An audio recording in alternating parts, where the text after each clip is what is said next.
मेरा पति मेरी बहुत ज़्यादा देखभाल करता था जब उसे पता चला कि मैं बेटा पैदा करने वाली हूँ। लेकिन एक दिन मेरी देवरानी मुझसे कहने लगी कि तुम्हारा पति तुम्हारे साथ बहुत जुल्म करता है। मैंने फौरन देवरानी को कहा कि मेरा पति मेरी बहुत ज़्यादा देखभाल करता है और जब तक मैं गहरी नींद में सो नहीं जाती हूँ मेरे पास ही बैठा रहता है। तो देवरानी कहने लगी कि आज रात तुम अपना मुंह धोकर सोना। रात में मुझे नींद नहीं आ रही थी, इसलिए मैं आंखें बंद कर कर लेट गई। लेकिन थोड़ी देर बाद मेरे पैरों तले से जमीन निकल गई जब देखा कि मेरा पति। मेरा नाम अनामिका है और मैं एक साइकेट्रिस्ट हूँ। मेरी उम्र 25 साल है और मैं एक खाते पीते अच्छे घराने से ताल्लुक़ रखती हूँ। मैं अपने घर में पैसे की कभी कोई कमी नहीं देखी थी। मुझसे बड़ा एक भाई है, वह डॉक्टर है और मेरे मम्मी पापा का इरादा था कि मैं भी फ्यूचर में एक अच्छी डॉक्टर बनूँ। लेकिन मुझे एक साइकेट्रिस्ट बनने में ज़्यादा दिलचस्पी थी और मैं बहुत शौक से अपने इस काम को कर रही थी। मैं एक हॉस्पिटल में काम करती थी और मैंने अपना एक प्राइवेट क्लिनिक भी खोल रखा था।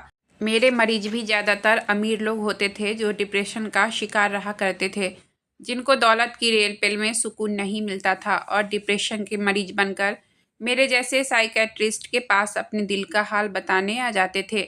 मेरी ज़िंदगी बहुत अच्छे से गुजर रही थी क्योंकि इसमें अच्छी खासी आमदनी हो जाती थी और लोगों की खिदमत भी हो जाती थी। पापा चाहते थे कि अब मेरी शादी हो जाए। मुझे भी उनके इस फैसले से कोई ऐतराज़ नहीं था, इसलिए फ़ैसला लेने का हक़ मैंने अपने मम्मी पापा को दिया। जिस दिन मेरी एंगेजमेंट थी उस दिन मैंने हॉस्पिटल से आधे दिन की छुट्टी ले ली और मैं बड़ी तेज़ी से घर जाने के लिए गाड़ी चला रही थी कि अचानक एक औरत मेरी गाड़ी के सामने आ गई और उसकी टक्कर हो गई। मैं घबराकर बाहर निकली, उसे पैरों में चोट आई थी और बाजू पर भी मामूली सी खरोंचें आ गई थी।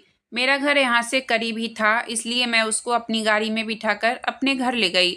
मेरे भाई ने उसकी ड्रेसिंग की और उसको पेन किलर वगैरह दे दिया। पता नहीं वह औरत कौन थी और उसे कहाँ जाना था। फिर हम लोग तैयार होकर हॉल में मेरी इंगेजमेंट के लिए चले गए। मैं सोच रही थी कि जब तक हम वापस आएंगे वह औरत चली गई होगी, मगर हम जब घर के अंदर वापस गए तो वह लॉन में सो रही थी। माँ ने बहुत ही गुस्से से उसे उठाया और उससे कहा कि चलो जाओ, अब तुम्हारी पट्टी वगैरह हो गई है, अब तुम अपने घर जाओ। माँ के उठाने से वह उठी और जाने के लिए आगे बढ़ी तो वही बेहोश होकर गिर गई। शायद उसकी टांग पर ज़्यादा ही चोटें लग गई थी।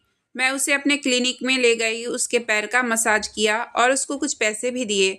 वह औरत इस बीच बिल्कुल ही खामोश रही।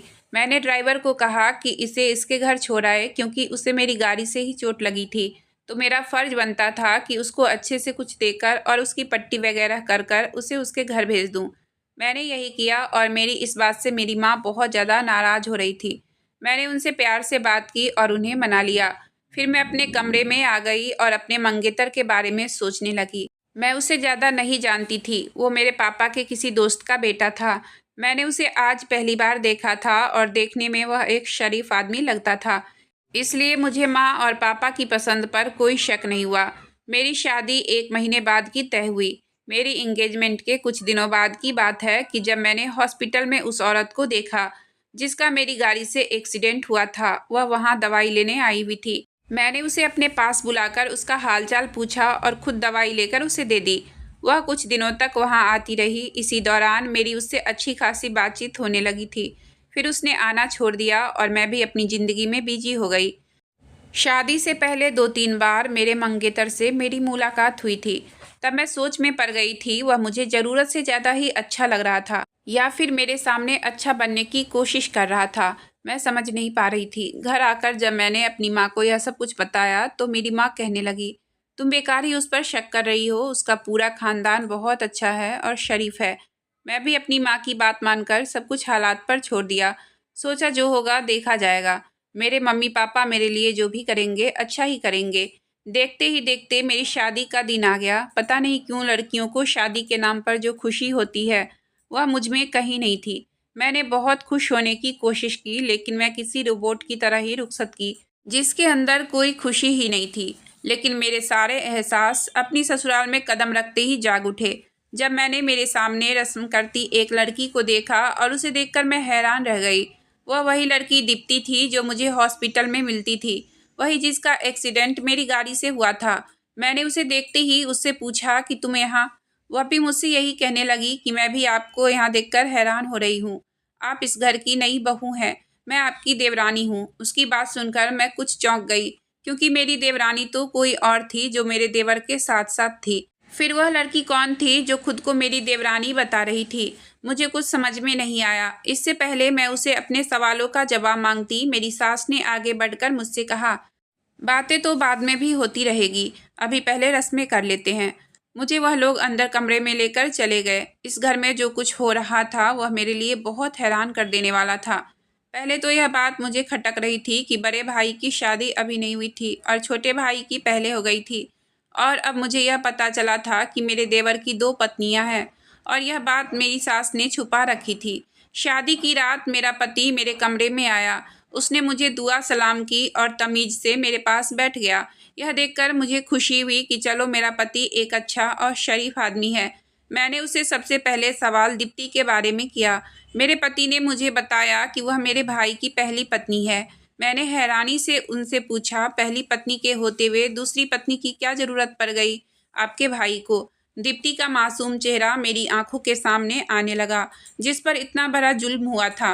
मेरा पति मुझसे कहने लगा कि मैं तो 2 महीने पहले ही अमेरिका से यहाँ आया हूँ, इसलिए घर के मामले के बारे में मैं कुछ नहीं जानता, ना ही किसी की पर्सनल लाइफ में इंटरफेयर करने का मुझे शौक है। अब तुम आ गई हो ना, खुद पता कर लेना। मैं मुस्कुराने लगी। मैं एक साइकेट्रिस्ट थी, लेकिन इस घर में आकर मैं खुद उलझ कर रह गई थी। इस घर के लोगों की हालत क्या समझती, मेरी हालत खुद उलझ कर रह गई थी। मेरी सास और मेरी देवरानी ज़्यादातर दीप्ति पर जुल्म करती थी। इस पर मुझे बहुत गुस्सा आता था। वह बेचारी सुबह सवेरे उठकर घर के काम करने शुरू कर देती थी, मगर फिर भी घर का कोई भी आदमी उससे सीधे मुंह बात तक नहीं करता था। बेचारी बहुत ज़्यादा सीधी सादी थी, किसी के आगे अपनी जुबान तक नहीं खोलती थी। लेकिन उसका पति तक उसे कुछ नहीं समझता था। मैंने दीप्ति से पूछा कि आखिर यह सब कुछ क्या है? तुम्हारे पति ने तुम्हारे होते हुए दूसरी शादी क्यों कर ली? तो वह बेचारी रोते हुए कहने लगी कि मैं आकाश के बचपन की मंगेतर हूँ, मगर वह किसी और को पसंद करने लगा, इसलिए मुझसे शादी से मना कर दिया। आकाश के दादाजी ज़बरदस्ती मेरी शादी उससे करवा दी, लेकिन इस आदमी ने और इसकी माँ ने मुझे कभी भी अपना नहीं समझा, और दादाजी के देहांत के बाद ही इसने अपनी पसंद की लड़की से शादी कर ली। जब से मेरी शादी हुई है मैं तो इस घर में नौकरानी की तरह ही रहती आई हूँ। मुझे तो इन सब की आदत हो गई है। दीप्ति की कहानी सुनकर मुझे उससे बहुत ज़्यादा हमदर्दी होने लगी थी।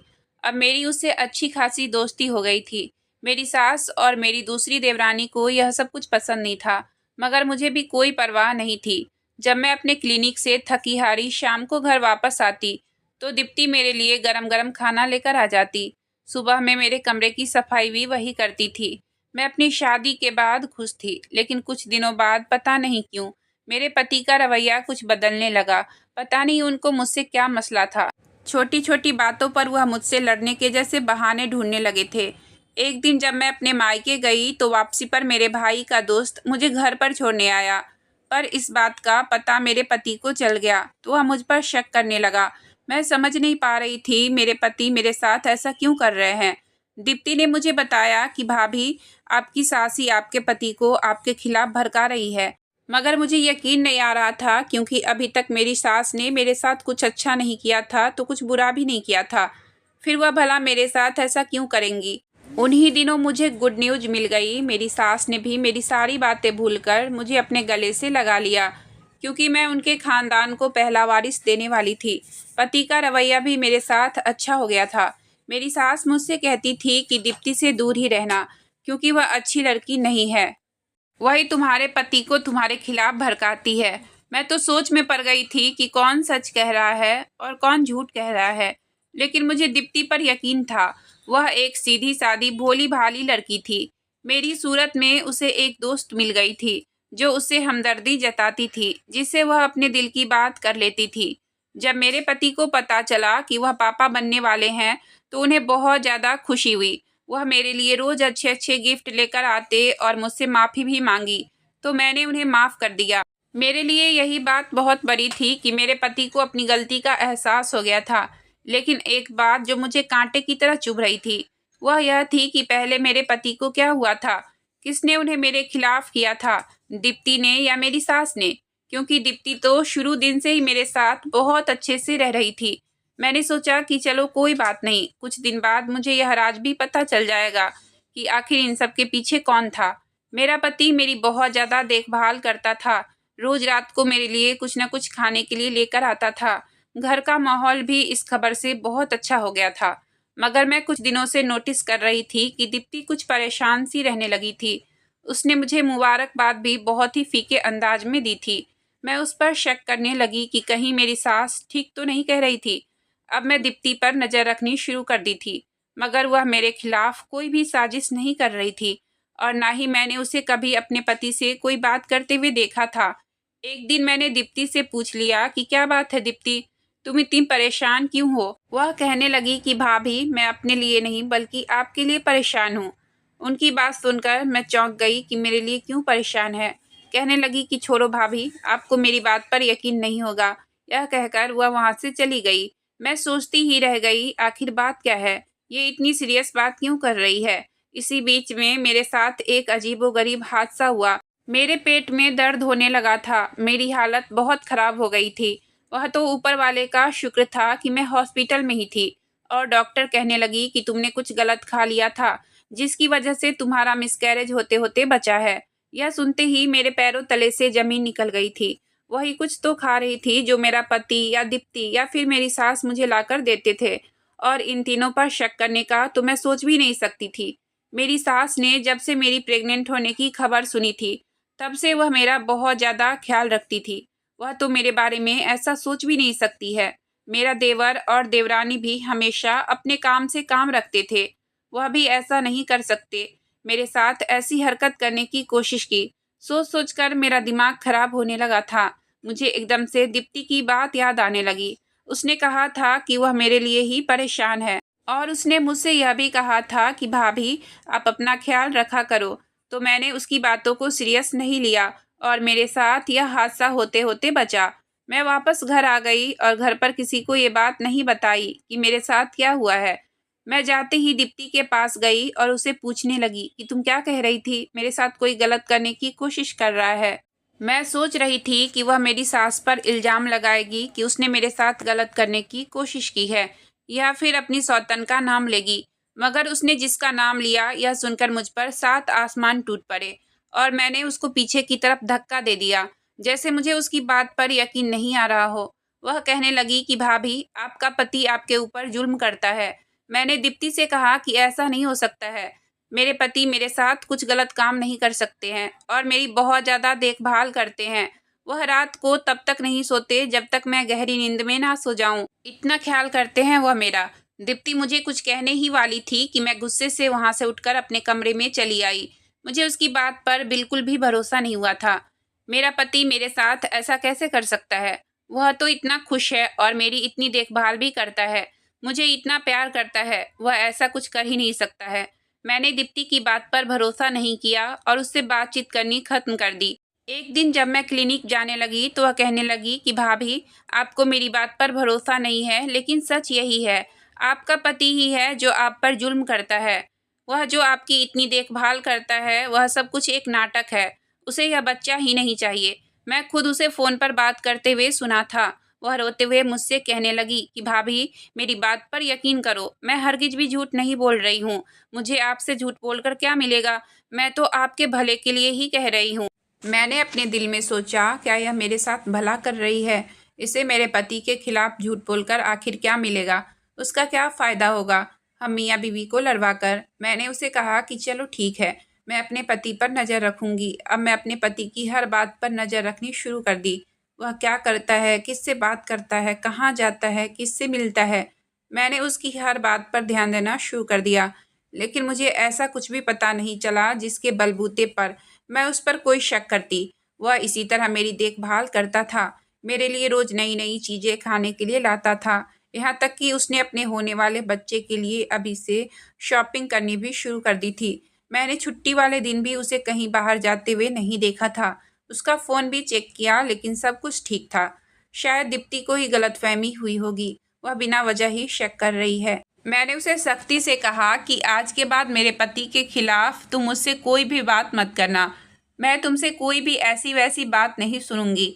मैं उसे बहुत गुस्से में यह बात कही थी तो वह रोने लगी और कहने लगी कि भाभी, आप तो घर में आने से पहले ही मुझे जानती हो, मेरी आदत को अच्छे से जानती हो। मैंने कभी अपने पति और सौतन के खिलाफ कुछ नहीं बताया आपको, तो तुम्हारे पति के खिलाफ अपनी तरफ से बातें क्यों करूँगी?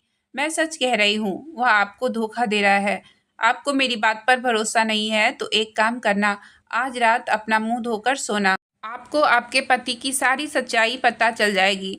मैंने कहा ठीक है, मैं तुम्हारे कहने पर यह काम भी कर लेती हूँ। रात को अपने पति के आने से पहले मैंने अपना मुंह धो लिया और लेट गई। उसने रोज की तरह ऑफिस से आने के बाद मेरे पास बैठकर मेरा सर दबाया और मैं आंखें बंद कर ली, ताकि उसे ऐसा लगे कि मैं गहरी नींद में सो चुकी हूँ, जैसे मेरे साथ रोज होता था। लेकिन आज मुझे नींद नहीं आ रही थी। मैं जाग रही थी ताकि मैं अपने पति का राज जान सकूं। कुछ देर ही हुई थी कि अचानक मेरी तो जान ही निकल गई जब अपने पति को एक इंजेक्शन तैयार करते हुए देखा। उसने इंजेक्शन से वह दवाई पानी में इंजेक्ट की। मेरी आदत थी कि मैं रात में अक्सर उठकर पानी पीती थी। उसने उस पानी में वह दवाई इंजेक्ट की और सोने के लिए लेट गया। मैं जाग रही थी और हैरान हो रही थी कि अचानक से फ़ोन की घंटी बजी। उसने कॉल रिसीव की और कहने लगा कि हाँ, मुझे याद है, सुबह 9 बजे मैं पहुँच जाऊँगा। अब मैं अपने पति के सोने का इंतज़ार कर रही थी और जब मुझे लगा कि मेरा पति सो चुका है, तो मैं जल्दी से उठी और डस्टबिन से उस इंजेक्शन की डिब्बी को निकालकर उसका नाम पढ़ा, तो मेरी आंखों तले अंधेरा छा गया। यानी दीप्ति जो कह रही थी वह सच कह रही थी। मेरा पति मुझे धोखा दे रहा था। वह ऐसी दवाई थी जिसके रोजाना इस्तेमाल से मैं इस बच्चे को खो देती। आखिर वह ऐसा कैसे कर सकता है? इतना जालिम कैसे हो सकता है? एक मासूम की जान लेना चाहता था जो अभी इस दुनिया में आया ही नहीं था। मुझे विश्वास होने लगा कि वह रोज मेरे सोने के बाद वही दवाई देता है। आज की सारी रात मेरी यही सोचते हुए गुजरी थी कि वह भला मेरे साथ यह सब क्यों कर रहा है। क्या उसकी ज़िंदगी में कोई और औरत है? यही वजह हो सकती थी, वरना वह मुझे धोखा क्यों देगा? कौन है आखिर वह औरत? यही सोचते सोचते मुझे याद आया कि मेरे पति ने 9 बजे किसी से मिलने का वादा किया था। मैंने सोचा कि मैं उसका पीछा करके पता करूंगी कि वह किससे मिलने जा रहा है। अगली सुबह जब मैं सोकर उठी तो सबसे पहले दीप्ति मेरे पास आई और मुझसे कहने लगी कि भाभी, आपको कुछ पता चला? मैं अफसोस के साथ हाँ में सर हिला दी और उसे कहने लगी, पता नहीं मेरे साथ यह सब क्यों हो रहा है। दीप्ति एकदम से बोल पड़ी, भाभी, किसी और औरत का चक्कर लग रहा है, क्योंकि मैंने उन्हें अक्सर फ़ोन पर बातें करते हुए सुना है। आपको तो पता है मैं देर रात तक किचन में काम करती रहती हूँ। आपके सोने के बाद वह लॉन में जाकर फ़ोन पर बातें करते रहते हैं। इसलिए तो मैंने आपसे कहा था कि आप चौकन्ना रहें। मैं समझ गई थी कि अब मुझे क्या करना है। वह औरत का ही चक्कर था। 9 बजे से पहले जब मेरा पति घर से बाहर निकला, तो मैं भी उसके पीछे बाहर निकल गई। वह एक रेस्टोरेंट में गया। जिस टेबल की तरफ वो गया, वहाँ पर एक लड़की बैठी हुई थी, जिसने मेरे पति को देखकर अपना हाथ हिलाया। यह सब देखकर मेरा दिल टूट गया था कि मेरा पति एक धोखेबाज आदमी है। मैं इन दोनों के पास पहुंची तो मुझे देखकर दोनों के चेहरे का रंग उड़ गया था। मेरा पति हैरान होकर मुझसे कहने लगा, तुम यहाँ? मैं अपने पति को इग्नोर करते हुए उस लड़की की तरफ देखकर उससे कहा, तुम जानती हो कि यह आदमी शादीशुदा है? वह डरकर हाँ में सर हिलाने लगी। मैं जानती हूँ। मैं चीख कर उसे कहने लगी कि फिर तुम्हें मेरे पति के साथ चक्कर चलाते हुए शर्म नहीं आई? मेरा पति घबरा गया और मुझसे कहने लगा, तुम गलत समझ रही हो, ऐसा कुछ नहीं है। मैंने उसकी कोई बात नहीं सुनी और रोते हुए वहाँ से घर आ गई। मुझे कुछ समझ नहीं आ रहा था कि अब मुझे क्या करना चाहिए। दीप्ति मेरे पास आई और मुझसे कहने लगी कि भाभी, आपको कुछ दिनों के लिए नाराज होकर अपने घर चले जाना चाहिए। आपके पति को भी तो पता चले और वह आपसे माफ़ी मांगे। मैं अपने कमरे में आई और मैंने अपना सामान पैक करना शुरू कर दिया। जब तक मेरा पति घर आया तब तक मैं अपने घर चली गई थी। मुझे पूरी उम्मीद थी कि मेरा पति मुझे मनाने ज़रूर आएगा, मगर 10 दिन गुजर गए थे लेकिन किसी की कोई खबर ही नहीं थी। मैंने भी गुस्से में उन्हें फ़ोन नहीं किया। अब तक जो कुछ भी हुआ था वह बहुत बुरा था, लेकिन मुझे एक बात समझ नहीं आ रही थी कि उनकी गलती होने के बावजूद भी वह मुझे लेने क्यों नहीं आए थे। जब भी मेरी दीप्ति से बात होती, मैं उसे वहाँ के बारे में पूछती, तो वह मुझसे यही कहती कि भाभी, अभी आप मत आना, यहाँ की हालत बहुत ख़राब है। उसकी बात सुनकर मैं जाते जाते रुक जाती। एक दिन मेरी तबीयत खराब हुई तो मैं अपने कज़न के साथ हॉस्पिटल गई थी। वहाँ से आते समय हम दोनों को भूख लगने लगी तो वह कहने लगा कि चलो ऐसा करते हैं कि यहाँ कुछ खा लेते हैं। हम दोनों एक रेस्टोरेंट में आ गए। वहाँ बैठकर जैसे ही मैंने इधर उधर नज़रें दौड़ाई तो मुझे अपना पति नज़र आया। वह दीप्ति के साथ बैठकर खाना खा रहा था। ये मंजर देखकर मेरे पैरों तले से जमीन खिसक गई। मैंने अपना फ़ोन निकाला और दीप्ति को फ़ोन मिलाया। मैं जानना चाहती थी कि वह मुझसे सच बोलती है या झूठ, क्योंकि उसे अपने पति के साथ देखकर मेरे तो होश उड़ गए थे। मैंने जब उससे पूछा कि दीप्ति तुम कहाँ हो, तो वह कहने लगी, भाभी आपके पति यानी मेरे जेठ जी के साथ बाहर आई हूँ, क्योंकि घर में मैं उनसे बात नहीं कर सकती ना। मैंने हैरानी से पूछा कि कैसी बात, तो वह कहने लगी, भाभी तुम्हारी बात ही करूँगी। मैं उन्हें यहाँ यह बात समझाने लाई हूँ कि वह आपको मनाकर घर वापस लेकर आ जाए। मैंने फ़ोन कट कर दिया और मैं खुद पर शर्मिंदा होने लगी कि मैंने क्यों दीप्ति पर शक किया। मैं अपने पति के सामने नहीं जाना चाहती थी, इसलिए मैं वहाँ से उठ गई। दिन ऐसे ही गुजर रहे थे। 1 महीना गुजर गया, मगर ससुराल वालों की कोई खबर नहीं थी। मैंने सोचा एक बार जाकर खुद देखती हूँ कि वहाँ पर क्या चल रहा है। मेरी हालत ऐसी नहीं थी कि मैं अकेली जाती। मम्मी ने कजन को बुलवाया कि जाओ बहन को छोड़कर आओ। मैं उसके साथ ससुराल गई और घर के अंदर जैसे ही गई, घर में शायद कोई नहीं था, हर तरफ खामोशी थी। मैं अपने कमरे में गई, जैसे ही मैंने दरवाज़ा खोला तो अंदर का मंजर देखकर मेरी जान निकल गई। मेरे पति ने दीप्ति के हाथ पकड़े हुए थे और वह कह रही थी कि तुम अपनी पत्नी से तलाक ले लो, हम दोनों एक दूसरे से शादी कर लेंगे। मैंने तालियां बजाई और कहा कि मेरी पीठ पीछे यह सब कुछ चल रहा था। अपने पति से ज़्यादा हैरानी मुझे दीप्ति पर हो रही थी कि वह कैसे मेरी पीठ पीछे यह सब कुछ कर रही थी। उसने मेरे साथ धोखा किया था। वह मुझे देखकर बेहद घबरा गई। वह मेरे पास से निकलकर बाहर जाने लगी, तो मैंने उसका हाथ पकड़कर उसे रोक लिया और कहा कि तुम कहाँ जा रही हो? सारा खेल तुमने ही तो शुरू किया है, अब सच्चाई बताए बिना कहाँ भाग रही हो? यह सुनकर मेरी सास और मेरे देवर भी अपने कमरे से निकलकर आ गए। मैंने कहा, आप पूछिए इस दीप्ति से, मेरे पति के कमरे में उसके हाथ में हाथ डाले क्या कर रही थी? दीप्ति कहने लगी, तुम्हारा पति था मगर अब नहीं रहेगा, यह अभी तुम्हें तलाक देगा। मैंने उसे कहा कि अभी इस हालत में तलाक नहीं हो सकती और तलाक तो मैं खुद ही लूँगी, मगर पहले तुमसे पूछना चाहती हूँ कि मेरा घर खराब क्यों किया? मेरा पति गुस्से में कहने लगा कि तुम्हारा घर दीप्ति की वजह से नहीं, बल्कि तुम्हारे इस आशिक की वजह से बर्बाद हुआ है, जिसके साथ तुम इस वक्त खड़ी हो। उसने मेरे साथ आए कजन को देखकर कहा तो मैं दंग रह गई कि वह क्या कह रहा था। ऐसा कैसे सोच सकता था? मैंने एक नज़र उसको देखा और अपने कजन का हाथ पकड़कर कहा कि जिसके साथ तुम मुझे जोड़ रहे हो यह मेरा भाई है। ये सुनकर मेरे पति ने बेयकीनी से दीप्ति को देखा, जो नज़रें चुरा रही थी, और कहने लगा, मगर दीप्ति ने तो कहा था कि अब मुझे सारा खेल समझ आ गया था कि सास ठीक कहती थी। वह दीप्ति ही थी जो शुरू से ही इस खेल में शामिल थी। मैंने अपने पति से कहा, यह आपको मेरे खिलाफ और मुझे आपके खिलाफ करती रही। इसके कहने पर ही मैं घर छोड़कर गई थी। इसने कहा था कि तुम्हारा पति तुम पर जुल्म करता है। दीप्ति की तो हालत ही खराब हो गई थी। वह सोच रही थी कि किसी तरह यहाँ से भागकर चली जाऊं। मेरी सास आगे बढ़ी और उसे थप्पड़ मारते हुए कहा कि चुप क्यों खड़ी है, जवाब क्यों नहीं देती, यह सब तुमने क्यों किया? वह एकदम जोर से चिल्लाई और कहने लगी कि हाँ हाँ, मैंने ही यह सब कुछ किया है। इस सारे खेल के पीछे मैं ही थी। मैं चाहती थी कि इन दोनों का घर बर्बाद हो जाए। बचपन से ही मैं अपने साथ नाइंसाफियां होते देखी। मैं बचपन से ही पूर्वांश को पसंद करने लगी थी, मगर वह अमेरिका चला गया। उसके जाने के बाद दादाजी ने ज़बरदस्ती मेरी शादी आकाश से करा दी। मुझे तो कभी इस घर की बहू ही नहीं माना गया, बल्कि मेरे पति की उसकी पसंद से दूसरी शादी करवा दी गई। मैं तो यहाँ एक नौकरानी बनकर रह गई। जब वह बाहर से आया तो मेरी पुरानी मोहब्बत जाग उठी, लेकिन मेरी सास ने इसकी शादी तुमसे करवा दी। मैं इसे अपनी मोहब्बत के बारे में कुछ बता ही नहीं सकती थी। यही तो मेरे साथ अच्छे से पेश आता था जब सब लोग मेरे खिलाफ होते थे। एक यही था जो मेरी हिमायत करता था। इसलिए अब यह मुझे अपनी ज़िंदगी में चाहिए था। मैंने सारी प्लानिंग शुरू कर दी थी। मुझे किसी भी तरह इस लड़की को इस घर से निकालना है।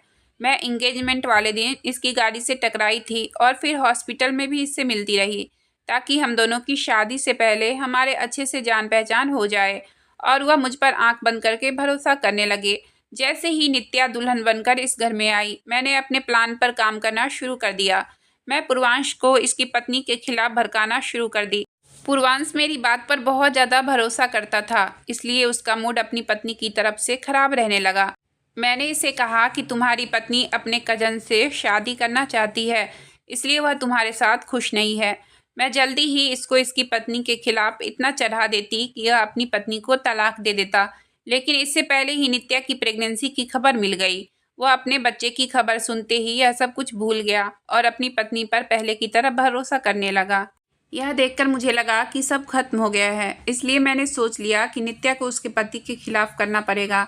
मैंने नित्या से कहा कि तुम्हारा पति तुम पर जुल्म करता है। मैंने बीच में 1-2 बार नित्या को गलत दवाई भी खिलाई थी ताकि इसका बच्चा मर जाए और इसका पति गुस्से में से छोड़ दे, लेकिन यह बच गई। इसलिए मैं बराबर कोशिश करती रही कि इसके पति के खिलाफ कर दूं। फिर एक दिन मैंने जानबूझकर गलत इंजेक्शन पूर्वांश को दिया और उससे कहा कि वह रात को अपनी पत्नी के पानी में मिला देना, डॉक्टर ने कहा है। और दूसरी तरफ मेरे कहने पर नित्या उस दिन जागती रही और उसने अपनी आंखों से अपने पति को इंजेक्शन पानी में मिलाते हुए देख लिया। और शक पक्का करने के लिए अगले दिन मैंने अपने दोस्त को पूर्वांश से मिलने के लिए भेज दिया और कह दिया कि उसे नौकरी की ज़रूरत है। मैं जानती थी कि नित्या अपने पति के पीछे जरूर जाएगी और यही हुआ। अपने पति को एक गैर औरत के साथ देखकर वह घर छोड़कर चली गई। अब मेरा काम शुरू हुआ और मैंने हर मुमकिन कोशिश की कि पूर्वांश उसे लेने ना जाए। मैंने पूर्वांश से कहा कि तुम्हारी पत्नी कहती है कि वह तुम्हें डिवोर्स देकर अपने कजन से शादी कर लेगी। मैंने धीरे धीरे उसके दिल में जगह बनानी शुरू कर दी और वह भी मेरी तरफ बढ़ता चला गया। लेकिन अब फिर से तुम लोगों ने मेरा सारा बना बनाया खेल खराब कर दिया। मैं उसकी कहानी सुनकर दंग रह गई थी। उसकी तन्हाई ने उसे नफरत करने वाला बना दिया था। उसकी सोच इतनी खतरनाक हो गई थी कि वह सारी हदें पार करने को तैयार हो गई थी। मेरे पति ने सबके सामने मुझसे माफ़ी मांगी। मेरे कहने पर दीप्ति के पति ने उसे तलाक नहीं दी। अब मैं उसे बहुत कटी कटी रहती हूँ और हमेशा ध्यान रखती हूँ कि वह मुझे कोई नुकसान ना पहुँचा दे। लेकिन कुछ दिनों बाद उसने खुद ही अपने पति से तलाक ले ली और अपने हिस्से की ज़मीन जायदाद ले ली। हमने उसके हिस्से का सब कुछ दे दिया। वह पता नहीं कहाँ चली गई, लेकिन मैं बहुत खुश हूँ कि उसका साया मेरी ज़िंदगी से टल गया। अगर उसकी वजह से मेरा घर खराब हो जाता तो मैं कहीं की भी नहीं रहती। कुछ दिनों बाद मैंने एक प्यारी सी बेटी को जन्म दिया और हम सब लोग अपनी ज़िंदगी में बहुत खुश हैं। अगर आपको कहानी अच्छी लगी हो तो प्लीज़ वीडियो को लाइक और चैनल को सब्सक्राइब करें। आपका बहुत बहुत धन्यवाद।